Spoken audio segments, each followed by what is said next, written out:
వచ్చింది. అయితే మోషే వాళ్ళ అమ్మ దగ్గరనే పెరుగుతూ వచ్చినాడు. కానీ యువరాన్ని ఏం చెప్తుంది ఆయన, ఆమెకి పాలించి పెంచి మళ్ళీ తీసుకొచ్చి ఆమెకు అప్పగించాలని చెప్తూ వస్తారు. అయితే మోషే తను పాలించి పెంచి తిరిగి రాజభవనానికి తీసుకురావడానికి వచ్చినప్పుడు మోషే ఆ రాజభవనాన్ని, అందులో ఉన్న అది అలంకరింపబడిన విధానాన్ని అంతా చూస్తూ వచ్చినప్పుడు మోషే ఎంతో ఆశ్చర్యపోతుంటాడు. మనం కూడా ఈ లోకంలో మన ఇల్లు కాకుండా వేరే పెద్ద పెద్ద ఇల్లులు చూసినప్పుడు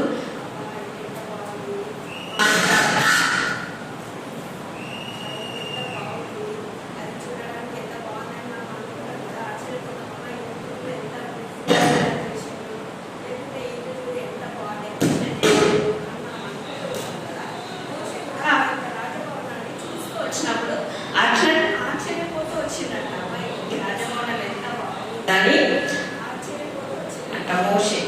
అయితే మోషే మరణం నుండి తప్పించింది యువరాణి కాబట్టి ఆ కుటుంబం అంతా యువరాణి పట్ల సంతోషిస్తూ వచ్చింది. కానీ మోషే తిరిగి ఆ యొక్క రాజభవనానికి వదిలిపెట్టే సమయం వచ్చినప్పుడు వాళ్ళ అమ్మ ఎంతో బాధపడుతూ వచ్చింది. ఎందుకంటే తన సొంత కుమారుడే కదా మోషే, కానీ తిరిగి ఇచ్చేయాల్సి వస్తుంది కదా యువరానికి. అందుకని ఎంతో బాధపడుతూ వచ్చింది ఆమె మనసులో. అయితే మోషే ఆ యొక్క రాజభవనానికి వచ్చిన తర్వాత, ఆయన రాజు కదా, ఇక రాజభవనానికి వచ్చిన తర్వాత రాణిని అతన్ని దత్తత తీసుకుంది కాబట్టి ఆయన రాజు. ఆ రాజుకు మనం ఈ లోకంలో చూస్తే ఒక పెద్దవాళ్ళకి ఎన్ని సెక్యూరిటీస్ ఉంటాయి. వాళ్ళు ప్రత్యేకంగా ఉంటారు. వారి యొక్క బట్టలు కానీ, వాళ్ళు తినే ఆహారం కానీ, వాళ్ళు వేసుకునే వాళ్ళకి ఇంకా సర్వెంట్స్ కూడా ఉంటారు పనిచేసే వాళ్ళకి. అట్లనే మోషేకు కూడా ఆయన ప్రత్యేకింపబడినవాడుగా, ఆయన వేసుకునే బట్టలు కానీ, తినే ఆహారం కానీ, ఆయన పరిచర్య చేసేవాళ్ళు కానీ ఆయనకు ఉంటూ వచ్చినాడు. అంతేకాకుండా ఆయన ఆ యొక్క ఐగుప్తు భాషలు, అది అందులో ఉన్న అవన్నీ నేర్చుకోవడానికి కూడా ఒక టీచర్ని, ఆయనకు ఒక టీచర్ ఉంటూ వచ్చింది. మనం నేర్చుకోవాలి, స్కూల్లో వెళ్ళినప్పుడు మనకు నేర్పించడానికి టీచర్స్ ఎట్లా ఉంటారు, అట్లనే మోషేకు కూడా ఆ యొక్క ఐగుప్తు కథ అదంతా తెలుసుకోవడానికి, ఆ చరిత్ర గురించి తెలుసుకోవడానికి టీచర్స్ కూడా ఉంటూ వచ్చినాడు. అయితే మోషే పెద్దవాడైనప్పుడు, ఎవరైనా మోషేనేనా, మోషే పెద్దవాడైనప్పుడు ఆయన యొక్క ప్రవర్తన కానీ, ఆయన మాట కానీ చాలా సామర్థ్యం గలవాడని మనకు బైబిల్లో సెలవిస్తూ వస్తారు. ఆయన మంచి సామర్థ్యం గలవాడని, ఆయన మంచి మాట నేర్పరని బైబిల్లో మనకు సెలవిస్తూ వస్తున్నాడు. ఆయన రాజకుమారుడు అయినప్పటికీ కూడా తాను నిజమైన కుటుంబాన్ని ఎప్పుడు కూడా మర్చిపోలేదు. తాను పుట్టినప్పుడే ఒక ఇజ్రాయేలుడని ఆయనకు తెలుసు. కానీ ఆ యొక్క ఐగుప్తులు ఇజ్రాయేల్ పట్ల చేసే ఆ యొక్క కఠినమైన ప్రవర్తన చూస్తూ వచ్చినప్పుడు మోషే మనసులో ఎంతో బాధపడుతూ వచ్చేవాడు. అరే వీళ్ళు ఇట్లా ఇంత కఠినంగా వాళ్ళని బాధ పెడుతున్నారే అని మనసులో ఎంతో బాధపడుతూ ఉండేవాడు మోషే. అయితే అట్లనే ఒకరోజు ఆ మోషే ఆ ఒక హెబ్రీలు ఇశ్రాయేలు ప్రజల్ని కొట్టేటప్పుడు మోషే చూస్తూ వస్తాడు. చూసి ఆ యొక్క హెబ్రీని చంపి ఎడారిలో పాతి పెడుతూ వస్తాడు. పాతి పెడుతూ వచ్చినప్పుడు ఆయన చేసిన పని ఆయన నరహత్య చేసిండు. చంపడం అంటే నరహత్యనే కదా, ఆయన నరహత్య చేస్తూ వచ్చింది. అయితే అది దేవుడి దృష్టికి కరెక్టా తప్ప చెప్పాలా? చంపడము దేవుడి దృష్టికి కరెక్టా తప్ప? తప్పు కదా, దేవుడి దృష్టికి అది తప్పు. అయినా కూడా ఇశ్రాయేల్ అలా చేస్తే దేవుడు ఆయనను ఏర్పరచుకున్నాడని ఇశ్రాయేల్ ప్రజలు అనుకుంటారని మోషే అట్లా చేస్తూ వస్తాడు. కానీ వాళ్ళు అట్లా అనుకోలేదు. ఈయన దేవుడు ఈయన మా గురించి ఏర్పరచుకున్నాడని వాళ్ళు అనుకోలేదు. అట్లనే మళ్ళీ ఒక రోజు మరొక రోజు ఏమవుతుందంటే ఇశ్రాయేల్ ప్రజలు ఇద్దరు కొట్లాడుతూ ఉంటారు. ఇద్దరు మధ్యలో కొట్లాడుతుంటే వాళ్ళని విడిపించడానికి మోషే వాళ్ళ మధ్యకి వెళ్తూ వస్తాడు. వెళ్తూ వచ్చినప్పుడు వాళ్ళని విడిపించడానికి ప్రయత్నం చేస్తాడు. ప్రయత్నం చేసినప్పుడు ఆ యొక్క ఇజ్రాయేల్ ఒక ఆయన అంటాడు, నువ్వు మా మీద మమ్మల్ని అధికారం కానీ తీర్పు చేయడానికి నిన్ను మా మీద ఎవరు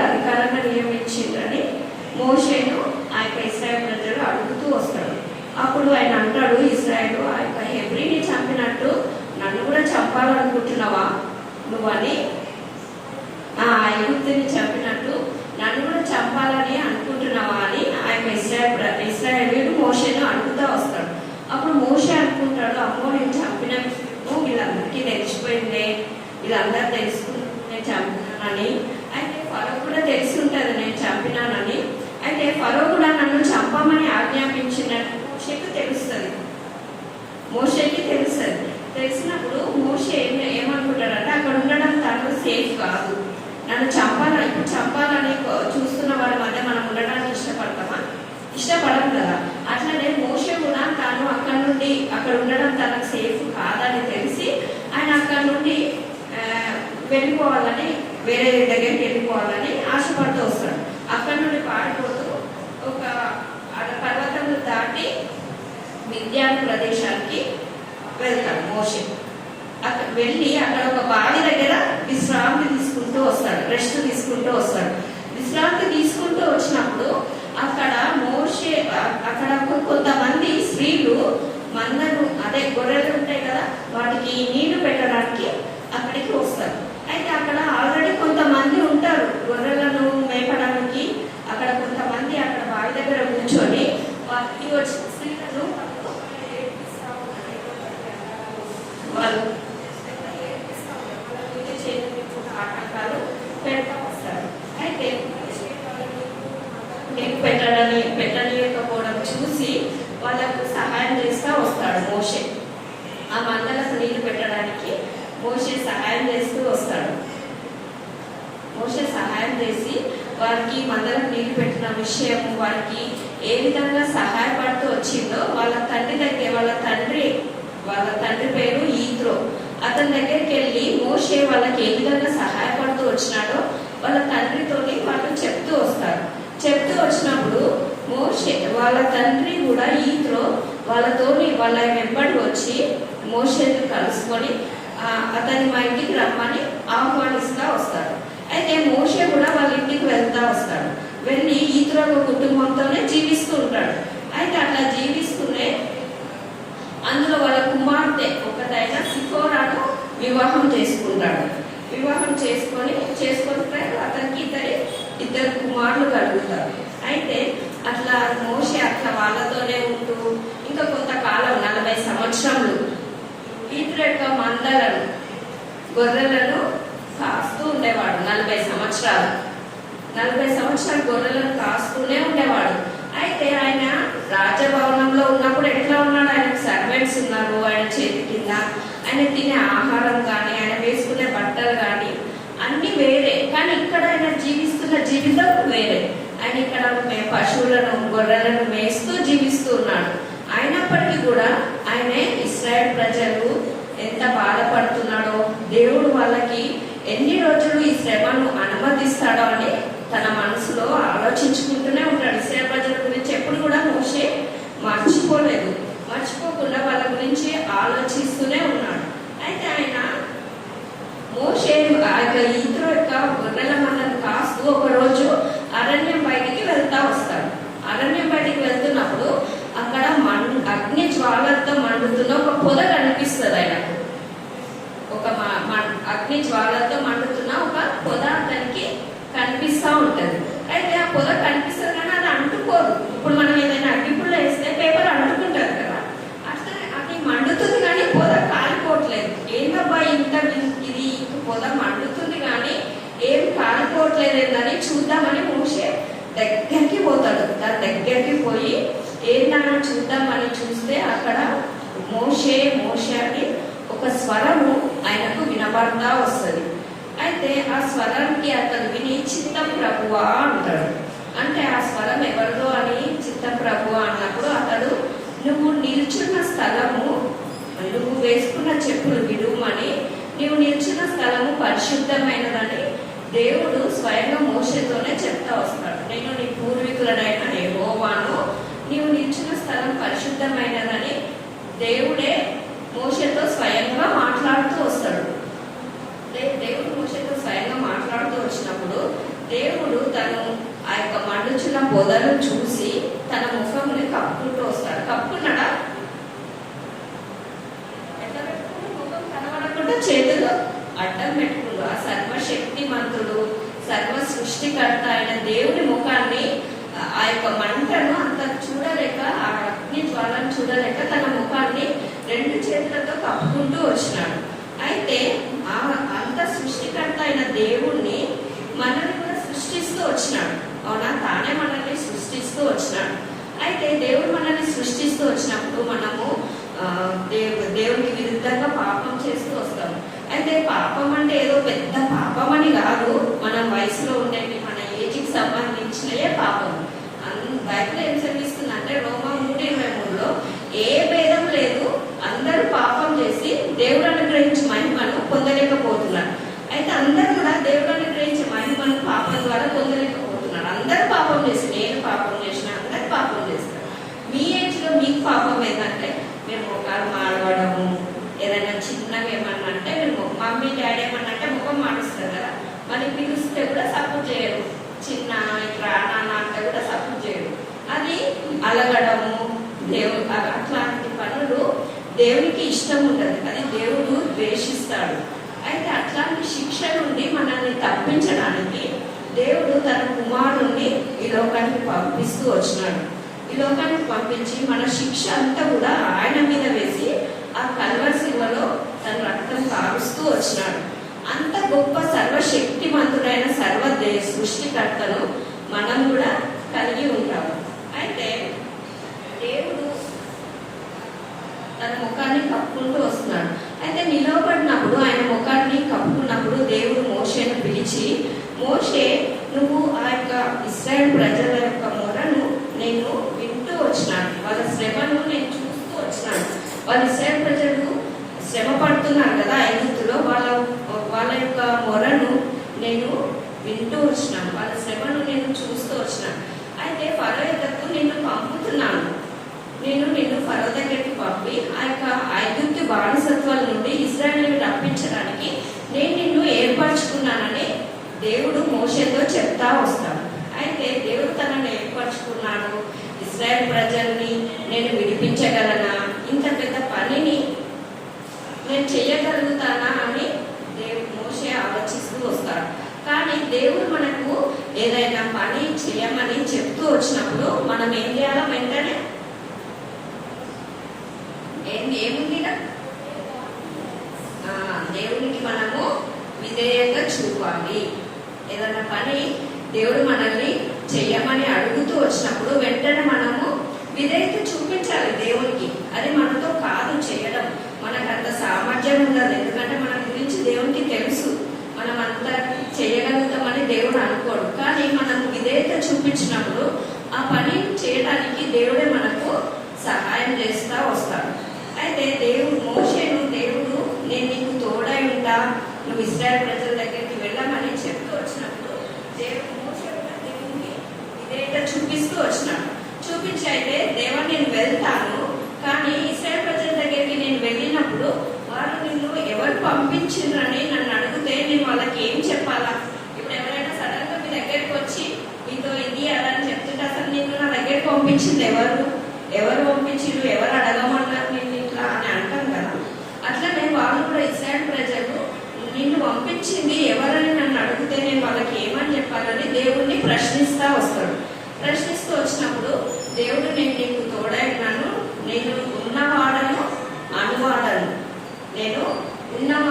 అనువాడనని ఇశ్రాయేలు ప్రజలతో చెప్పు. యెహోవాను నేను వాళ్ళ పూర్వీకుల దేవుడు, అబ్రహాము, ఇస్సాకు, యాకోబుల దేవుడు నీకు తోడై ఉన్నాడని వాళ్ళకు పంపించాడని వాళ్ళకి చెప్పమని చెప్తారు. ఇవన్నీ చెప్పినప్పటికీ కూడా వాళ్ళు నమ్మకపోతే నేను ఏం చేయాలి ప్రభు అని మళ్ళీ అడుగుతాడు మోషే. ఇవన్నీ వాళ్ళకి చెప్తా, దేవుడే నన్ను పంపించిండు, ఇవన్నీ నేను చెప్తా. కానీ ఇవన్నీ చెప్పినప్పటికీ కూడా వాళ్ళు నమ్మకపోతే నేను ఏం చేయాలి ప్రభు అని మళ్ళీ మోషే దేవుడిని ప్రశ్నిస్తా వస్తాడు. ప్రశ్నిస్తా వచ్చినప్పుడు దేవుడు ఆయనకి 3 అద్భుతాలు చూపిస్తూ వస్తాడు. ఆ 3 అద్భుతాలు ఏంటంటే, దేవుడు మోషే తన చేతిలో ఒక కర్రను పట్టుకుంటాడు. ఎందుకంటే గొర్రెలు కాస్తూ ఉంటాడు కదా, ఆ కర్రను తన చేతిలో పట్టుకొని ఉంటాడు. అయితే దేవుడు మోషేను నీ చేతిలో ఉన్నది ఏంటని అడిగినప్పుడు అతడు గొర్రెలను కాసే కర్ర, మేకను వేసే కర్ర అని చెప్తూ వస్తాడు. అయితే ఆ కర్రను నేల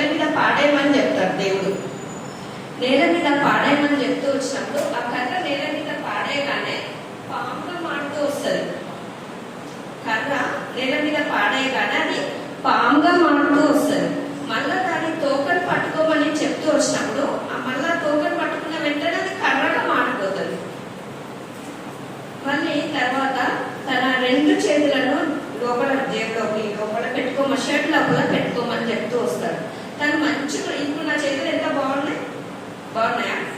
ఈ చేతులు 2 నేను లోపల పెట్టుకున్నప్పుడు అవి మళ్ళీ బయటికి తీసిన వెంటనే నాకు ఇట్లా కుష్టి వ్యాధితో బయటకు వస్తాయి. మంచిగా ఉన్న చేతులు వెంటనే కుష్టి వ్యాధితో బయటకు వస్తాయి.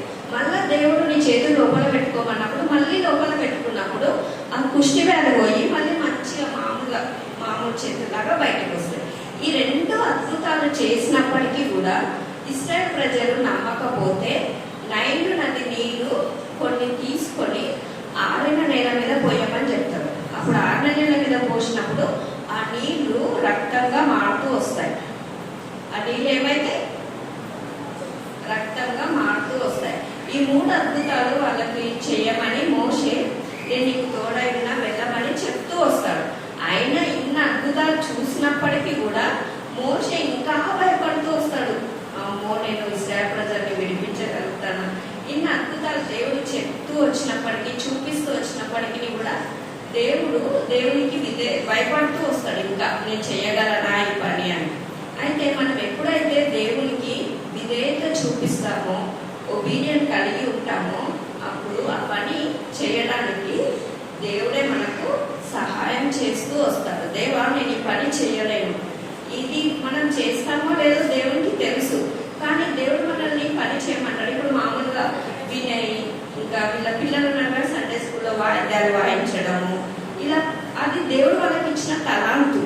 అది ఆ తలాంతును చేయడానికి దేవుడే వాళ్ళకి తలాంతులు ఇస్తూ వచ్చినప్పుడు వాళ్ళు చేయనంటే దేవుడు వాళ్ళకి తలాంతులు ఇచ్చినాడు, కానీ వాళ్ళ తలాంతులు యూజ్ చేయాలి. అలాగే దేవుడు మనకి ఇచ్చిన తలాంతులను మనం దేవుని దగ్గర విధేయత చూపించి అడిగినప్పుడు అది చేయడానికి దేవుడే మనకు సహాయం చేస్తూ వస్తాడు. అట్లానే నేను నీకు తోడై ఉన్నా, నువ్వు వెళ్ళమని ఆ యొక్క మోషేకు దేవుడు చెప్తా వచ్చినప్పుడు దేవునికి విధేయత చూపిస్తూ వస్తాడు. అయితే ఇన్ని చేసినా కూడా మోషే ఇంకా అంటాడు దేవునితోనే, నేను ఫరోతో మాట్లాడుటకు నేను సరైన వాడని కాలేమో, నేను మాట నేర్పరిని, నేను సరిగా మాట్లాడనని చెప్తూ వచ్చినప్పుడు దేవుడు అంటాడు, మానవుని సృష్టించింది నేనే మోషే, నేనే మానవుని సృష్టించింది, అతనికి నోరిచ్చింది నేనే, అతనికి మాటలు నేర్పింది నేనే అని చెప్పి నువ్వు వెళ్ళమని దేవుడు మోషేతో చెప్తూ వచ్చినప్పుడు మోషేకి దేవుడు తోడై ఉండి ఆయన ఏం మాట్లాడాలో, ఏం పలకాలో దేవుడే అతనికి సహాయపడుతూ నేర్పిస్తూ వస్తాడు. అయితే మనము విధేయత చూపించిన దేవునికి విధేయత మోషే చూపిస్తూ వచ్చినాడు కాబట్టి అతను మాట్లాడడానికి నేను సహాయపడతానని దేవుడు మోషేతో చెప్పినప్పటికీ ఇంకా సందేహపడతాడు. మోషే ఇంకా సందేహపడి, దేవా, నేను కాకుండా ఇంకా వేరే ఎవరినైనా పంపించవా, నేను కాకుండా ఇంకా వేరే ఎవరినైనా పంపించవా ఈ పని చేయడానికని దేవుని దగ్గర అడుగుతూ వచ్చినప్పుడు దేవుడు అంటాడు, దేవుడు కోపగించుకుంటాడు. ఇన్ని అద్భుతాలు చేసి ఇంత మంచిగా చెప్పినా, నేను నీకు తోడై ఉంటా, నువ్వు వెళ్ళమని చెప్పినప్పటికీ కూడా నువ్వు ఇంకా సందేహపడుతున్నావు, ఇంకా భయపడుతున్నావు అని దేవుడు మోషే మీద కోపడుతూ వస్తాడు. కోపడుతూ వచ్చినప్పుడు దేవుడు అంటాడు, నీ సహోదరుడు, ఆయనకు ఒక అన్న ఒక అక్క ఉంది కదా, అన్న పేరు ఏం పేరు, అక్క పేరు, దేవుడు వాళ్ళకు ఒక అన్న ఒక అక్క ఉన్నాడు కదా, నీ అన్న అయిన అహరోను బాగా మాట్లాడతాడు కదా, నేను మాట్లాడడానికి అతను నీకు తోడుగా పంపిస్తాను, కానీ కర్రతోని అద్భుతాలు నువ్వే చేయాలని దేవుడు చెప్తా వస్తాడు మోషేకు. చెప్తూ వచ్చినప్పుడు సరే అని తాను ఆ యొక్క పొద నుండి తిరిగి ఇంటికి వచ్చి నేను తిరిగి ఐగుప్తుకి వెళ్ళాలని ఈత్రోతో ఉన్నాడు కదా, అక్కడ మందలను వేస్తూ గొర్రెలను వేస్తూ ఉన్నాడు కదా, ఆయన దగ్గరికి వెళ్ళి నేను తిరిగి ఐగుప్తుకి వెళ్ళాలి అని చెప్తూ వచ్చినప్పుడు ఈత్రో ఒప్పుకోడు ఆయన వెళ్ళడానికి, నువ్వు వెళ్ళొద్దు ఇక్కడే ఉండమని చెప్తా వస్తాడు. కానీ మోషే అందుకు అంగీకరించక తాను ఐగుప్తుకి వెళ్ళడానికి సిద్ధమైతా వస్తాడు. కానీ అక్కడ నుండి ఫరో తనను చంపాలనుకుంటున్నాడు కదా, అప్పుడు చంపాలని ఆలోచన వస్తే కదా తను బయలుదేరాడు.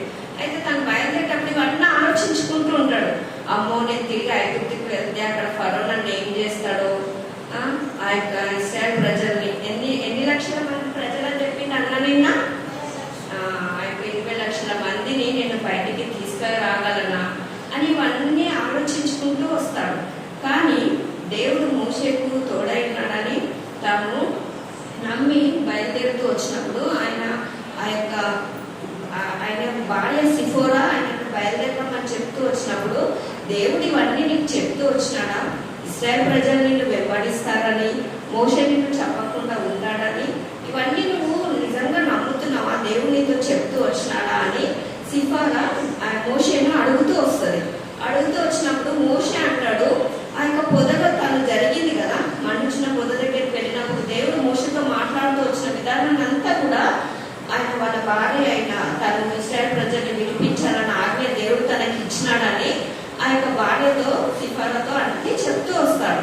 చెప్తూ వచ్చినప్పుడు అయితే దేవుడు నీకు తోడైంది, నీకు సహాయం చేస్తాడని వాడు దేవుడు తనకి ఇచ్చిన కర్రను పాముగా మారిన దేవుని కర్రను చేత పట్టుకొని వాళ్ళు బయలుదేరడానికి సిద్ధపడుతూ వస్తారు.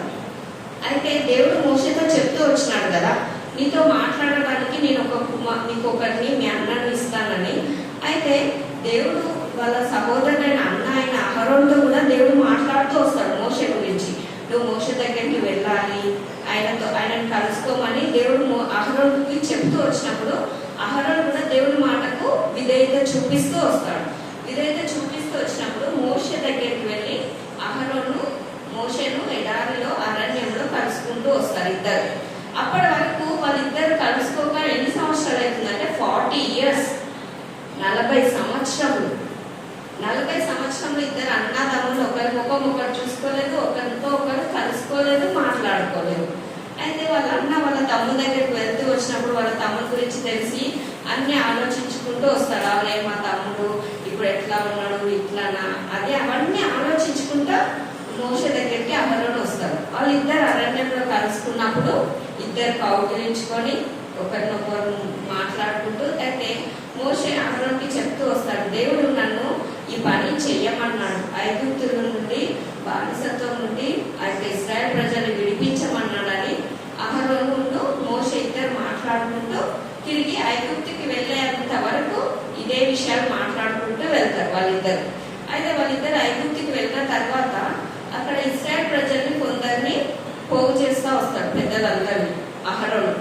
ఆయనకు మాట్లాడవలసింది, ఆయనకు తోడుగా పంపించింది అహరోను కాబట్టి అహరోను ఇశ్రాయేల్ ప్రజలతోని కొంతమందిని పోగు చేసి పెద్దలందరినీ పోగు చేసి మోషేకి మోషేను దేవుడు ఏర్పరచుకున్నాడు, మీ బాధను మీ శ్రమను దేవుడు చూసినాడు, మిమ్మల్ని ఈ బానిసత్వం నుండి విడిపించడానికి మోషేను దేవుడు ఏర్పరచుకున్నాడని ఆ యొక్క ఇశ్రాయేల్ ప్రజలకు చెప్తూ వచ్చినప్పుడు వాళ్ళు సందేహపడుతూ వస్తారు. ఫరో యొక్క కఠిన దాసరి నుండి మమ్మల్ని విడిపిస్తారా?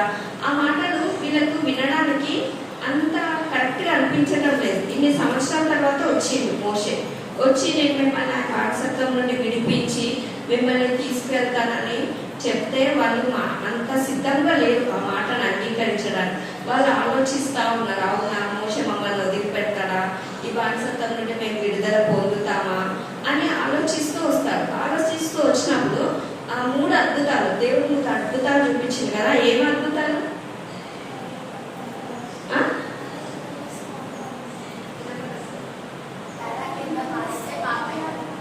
ఇంకోటి వెరీ గుడ్, మీరు బాగా వింటున్నారే స్టోరీ. ఇవ్వనన్నా అద్భుతాలు దేవుడు చూపిస్తూ వచ్చినాడు కదా. ఆ 3 అద్భుతాలు కూడా వాళ్ళ మధ్యలో చేస్తూ వస్తాడు మోషే. చేస్తూ వచ్చినప్పుడు దేవుడు ఇంకా అద్భుతాలు చేసినాడని దేవుడిని వాళ్ళు ఆరాధిస్తూ వస్తారు. అమ్మో దేవుడు మైండలో ఇంత గొప్ప అద్భుతం కలిగి ఉన్నాడని వాళ్ళు దేవుడిని ఆరాధిస్తూ వస్తారు.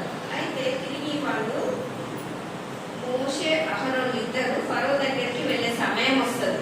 వీళ్ళ గురించి చెప్పాలి కదా, మిమ్మల్ని ఇశ్రాయేల్ ప్రజల్ని విడిపించాలని దేవుడు వారితో చెప్పిన విషయము ఫరోకి చెప్పాలని వాళ్ళు ఇద్దరు అహరోను మోషే ఇద్దరు రాజు కూర్చున్న సింహాసనం దగ్గరికి వెళ్ళి, ఫరో కూర్చున్నాడు కదా ఈ సింహాసనం మీద, అతని దగ్గరికి వెళ్ళి నిలబడి దేవుడు ఇశ్రాయేల్ ప్రజల్ని విడిపించి బానిసత్వం నుండి విడిపించి వాళ్ళని పంపివేయాలని ధైర్యంగా చెప్తాడు మోషే.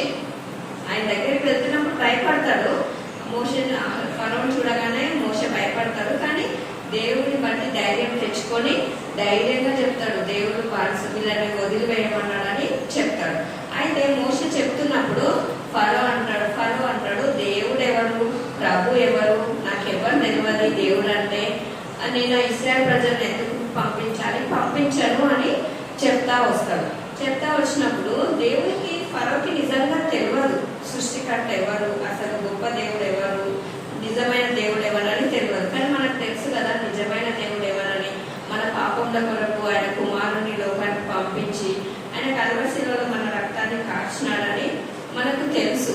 అయితే ఆయన ఫరో వాళ్ళని పంపించడానికి ఇష్టపడడు, వాళ్ళని వదిలిపెట్టడానికి ఇష్టపడరు. కానీ ఫరో దగ్గరికి వెళ్ళి అహరోను మోషే చెప్తూ వచ్చినప్పుడు బానిసలు వాళ్ళు పని చేయడానికి మీరు ఆటంకపరుస్తున్నారు, వాళ్ళని పని చేయకుండా చేస్తున్నారని ఫరో వాళ్ళ మీద కోపపడుతూ వస్తాడు. అయితే అంత కోపపడుతూ వచ్చి వాళ్ళకి ఇశ్రాయేలు ప్రజలకి ఇంకా కఠినమైన పని చేయమని చెప్తా వస్తాడు, ఆజ్ఞ ఇస్తాడు. ఇంకా వీళ్ళు వాళ్ళకి గడ్డి, వాళ్ళ పైన అధికారంలో ఉంటారు కదా ఇశ్రాయేలు ప్రజల మీద కొంతమంది నాయకులు పరిపాలించే వాళ్ళ అధికారంలో ఉంటారు కదా, వాళ్ళని పిలిపించి ఫరో చెప్తాడు వాళ్ళకి గడ్డి ఇవ్వద్దు, వాళ్ళ ఇటుకలు చెయ్యాలి. కానీ ఇంతకుముందు ఏ లెక్కతో చేసినారో ఆ లెక్కకు తక్కువ కాకుండా వాళ్ళే గడ్డిని కూర్చుకొని వాళ్ళే ఇటుకలు తయారు చేయాలి, లెక్క తక్కువ కావద్దు అని ఆజ్ఞ ఇస్తాడు, కఠినమైన ఆజ్ఞ ఇస్తాడు. అమ్మో ఇంత కష్టం. ఇప్పుడు మోషేకు అహరోనుకు పరిస్థితి ఇంకా కఠినంగా మారింది. ఈ పరిస్థితులలో వాళ్ళు ఇశ్రాయేలు ప్రజలు దేవుని విశ్వసిస్తారా, దేవుని యందు నమ్మిక ఉంచుతారా అని మోషే ఆలోచిస్తూ వస్తాడు. అయితే ఇక్కడ ఏంటి, లైఫ్స్ హార్డ్, ట్రస్ట్ గాడ్. పరిస్థితి ఎంత కఠినమైనప్పటికీ కూడా దేవుని మీద నమ్మకం ఉంచాలి.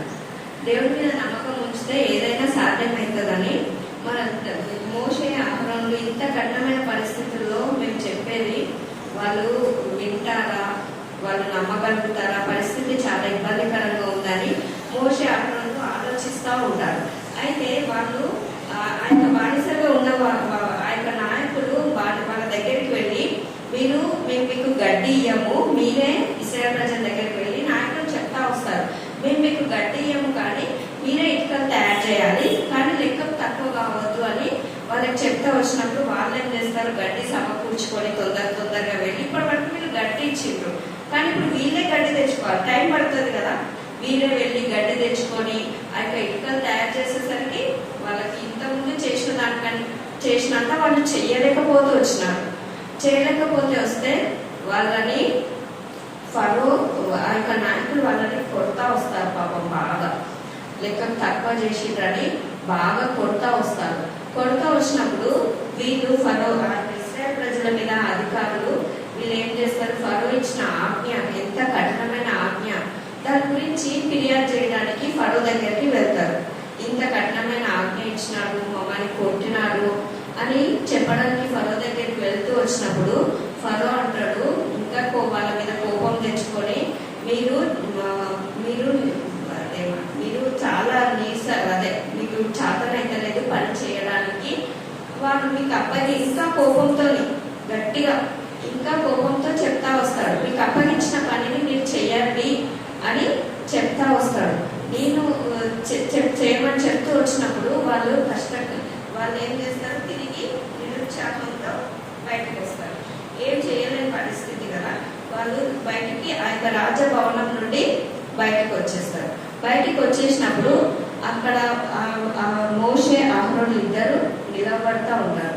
వాళ్ళ దగ్గరికి వెళ్ళి మేము ఇట్లా దెబ్బలు తినడానికి కారణం మీరే, మీరు చేయమంటే మాకు ఇట్లా అయిందని వాళ్ళిద్దరి మీద వాళ్ళు కోపగించుకుంటూ ఉన్నప్పుడు మోషే అనుకుంటాడు, దేవా ఆ యొక్క ఇశ్రాయేలు ప్రజల్ని విడిపించడానికి నువ్వు నన్ను తిరిగి తీసుకొస్తూ వచ్చినావు, కానీ వీళ్ళు ఇట్లా మాట్లాడుతున్నారేంటి, ఈ పరిస్థితిలో నేను వాళ్ళని ఎట్లా వాళ్ళని విడిపించగలను, వీళ్ళు నమ్మట్లేదు, వీళ్ళు ఇంకా ఇబ్బంది పడుతున్నారని మోషే ఆలోచిస్తూ ఉంటాడు.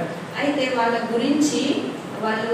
గురించి మొరపెట్టడానికి దేవుని సన్నిధికి వెళ్తా వస్తాడు మోషే. దేవుని దగ్గర మొరపెట్టడానికి, దేవుని అడగడానికి, వాళ్ళు దేవుని యొక్క విధేయత చూపించాలని అడగడానికి, వాళ్ళ విషయం అసలు ఏమైందని దేవుని దగ్గర దగ్గర మొరపెట్టడానికి దేవుడి సన్నిధికి మోషే వెళ్తా వస్తాడు. వెళ్తా వచ్చినప్పుడు దేవుడు మోషేతో అంటాడు, నేను ఇశ్రాయేల్ ప్రజల మోషే కూడా నిరుత్సాహపడతాడు పరిస్థితిని చూసి. ఈ పరిస్థితిలో మోషేతో దేవుడు అంటాడు, నేను వాళ్ళని ఐగుప్తు దేశంలో నుండి విడిపిస్తా, అయితే నువ్వు వెళ్ళి రాజుతో చెప్పమని మళ్ళా చెప్తూ వస్తాడు. ఈ పరిస్థితుల్లో నేను రాజు దగ్గరికి వెళ్ళి మళ్ళీ చెప్పాలా అని మోషే అనుకుంటూ వస్తాడు. అయితే మోషే అహరోనులు దేవునికి విధేయత చూపించాలి కాబట్టి తప్పకుండా వెళ్ళి చెప్పాల్సిందే, చెప్పకుండానైతే ఉండలేదు, చెప్పాల్సిందే కాబట్టి వాళ్ళు తిరిగి దేవుడు వాళ్ళని ప్రోత్సాహపరుస్తూ వస్తాడు. ఆ మోషేని అహరోను ఇద్దరిని నేను వాళ్ళని ఐగుప్తు నుండి విడిపించి మంచి ప్రదేశంకి వాళ్ళని నడిపిస్తా అని దేవుడు మోషేకు అహరోనులను ఇద్దరిని ప్రోత్సాహపరిచి తిరిగి ఫరో దగ్గరికి వెళ్ళి వాళ్ళని విడిపించమని చెప్పమని చెప్తూ వస్తాడు. అయితే పరిస్థితి ఏదేమైనప్పటికీ ఆ పరిస్థితులు ఎట్లా జరుగుతాయి, ఏమి జరుగుతుంది, ఆ దేవుడు ఎట్లా విడిపిస్తాడు, ఇవన్నీ వాళ్ళకి మోషేకి అహరోనుకి తెలియదు. కానీ దేవుని యందు నమ్మకం ఉంచినారు, విధేయత చూపిస్తూ వచ్చినారు, దేవుడి మీద ఆధారపడుతూ వచ్చినాడు కాబట్టి దేవుడు వారికి సహాయం చేసి ఆ యొక్క ఇశ్రాయేల్ ప్రజల్ని ఐగుప్తు నుండి విడిపించడానికి సహాయపడతారని మోషే అహరోను నమ్ముతూ వచ్చినాడు. అదే విషయం ఫరో దగ్గరికి వెళ్ళి చెప్తా వస్తాడు. అంటే పిల్లలు, మన జీవితంలో కూడా మనము దేవుడు మన కొరకు తన ప్రాణాన్ని పెట్టి ఆ కల్వరి శిలువలో మన కొరకు తన రక్తాన్ని కార్చి మనల్ని తన బిడ్డగా చేసుకోవాలని ఆశపడుతూ వస్తున్నాడు. మనం చేసే ప్రతి పాపం చిన్నదైనా సరే, అది ఏదైనా సరే దేవుని దగ్గర ఒప్పుకుంటూ వచ్చినప్పుడు ఆయన యేసు రక్తము, ఆయన కుమారుడైన యేసు రక్తము ప్రతి పాపం నుండి మనల్ని కడిగి పవిత్రులుగా చేస్తూ వస్తుంది. మనల్ని పాపం లేకుండా పూర్తిగా కడిగి వేస్తూ వస్తుంది. అయితే మనము దేవుని సన్నిధిలో మన పాపాలు ఒప్పుకుంటూ రావాలి. అప్పుడు మనం దేవుని కుమారులు అవుటకు, దేవుని కుమార్తెలు అవుటకు, దేవుని పిల్లలు అవుతా వస్తాం. దేవునికి విధేయత చూపించడం వలన మనము ఏ కఠినమైన పరిస్థితుల్లో అయినా, మనం చేయలేనటువంటి ఏ పనైనా కూడా దేవుని మీద ఆధారపడి దేవునికి విధేయత చూపించినప్పుడు కష్ట పరిస్థితుల్లో కూడా మన ఇంట్లో ఎన్నో సమస్యలు ఉంటూ వస్తాయి. ఎన్నో సమస్యలు ఉంటూ వచ్చినప్పటికీ కూడా మనము వాటి అందు చూసి నిరుత్సాహపడకుండా ఇశ్రాయేల్ ప్రజలు ఆ యొక్క మోషే అహరోనులు ఎంత కఠినమైన పరిస్థితి అయినప్పటికీ మీద దేవుడి మీద ఆధారపడడానికి దేవుడు కృప చూపిస్తూ వచ్చినాడు. అలాగే మనం కూడా ఏ కఠినమైన పరిస్థితి అయినా మనం దేవుడి మీద ఆధారపడుతూ వచ్చినప్పుడు దేవుడే మనకు సహాయం చేస్తాడని మనం నమ్మాలి, విధేయత చూపించాలి. అప్పుడే దేవుడు మనకు సహాయం చేస్తూ వస్తాడు. సరేనా?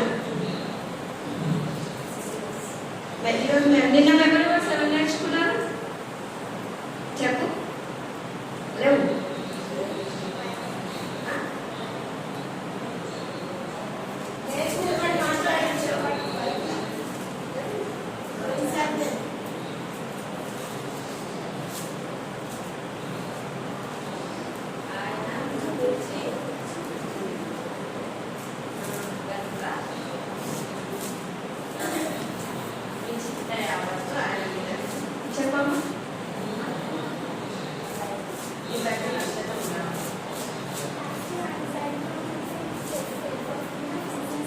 Very good.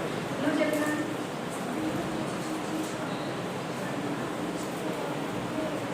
సరే. ఈరోజు మెమరీ వర్స్ చెప్పండి.